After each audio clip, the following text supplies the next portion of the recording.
Heart অ্যাটাকের ক্ষেত্রে কখন আসলে মুখে খাবার ওষুধ এবং কখন আসলে অপারেশনই করবার প্রয়োজন হয়? বেসিক্যালি হার্ট অ্যাটাক হয়ে যাওয়ার পরে যদি হার্ট অ্যাটাক হয়ে যায় তার মানে এটা অ্যাকিউট এমার্জেন্সি। নিশ্চয়ই।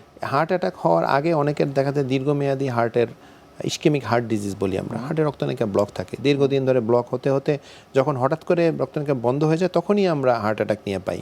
কিন্তু হার্ট অ্যাটাক হওয়ার আগে যখন ইসকেমিক হার্ট ডিজিজ ডায়াগনোসিস হয়, কার্ডিওলজিস্টদের কাছে আসে, তখন দীর্ঘমেয়াদী কিন্তু তাকে এই ওষুধের চিকিৎসার উপরেই রাখতে হয় যেন তার হার্ট অ্যাটাকটা না হয়। এই ক্ষেত্রে তার ডায়াবেটিস কন্ট্রোল, প্রেশার কন্ট্রোল, ওজন নিয়ন্ত্রণে রাখা এবং অন্যান্য যে রিস্ক ফ্যাক্টরগুলো সেই ওষুধগুলো আমরা দিয়ে থাকি। এবং তার বুকে ব্যথা না হয় তার জন্য কিছু অ্যান্টি অ্যানজাইনাল ওষুধ দিয়ে থাকি।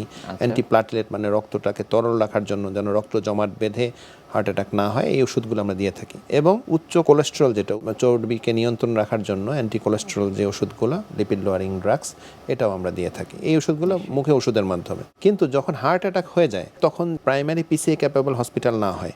প্রাইমারি পিসিএ ক্যাপেবল হসপিটাল মানে যে হার্ট অ্যাটাক হয়ে যাওয়ার পরে যেই হসপিটালগুলোতে সিসিইউ এবং ক্যাথল্যাব মানে হলো যেই ওটিতে অ্যানজিওগ্রাম এবং অ্যানজিওপ্লাস্টি রিং পড়ানো পসিবল, এটাকে ক্যাথল্যাব বলে। সেটা আমাদের সরকারি সকল হসপিটাল, বিশেষ করে মেডিকেল বড় বড় যে মেডিকেল কলেজগুলো আছে সেখানে আছে, এবং জাতীয় হৃদরোগ ইনস্টিটিউট, আমি বিএসএমও এবং প্রাইভেট বড় বড় যে প্রাইভেট হসপিটালগুলো, এখানেও এই সার্ভিসটা আছে। তো এই হসপিটালগুলো যদি 12 ঘন্টার মধ্যে চেস্ট পেন নিয়ে আসে তখন কিন্তু এটা প্রাইমারি পিসিএ করা পসিবল।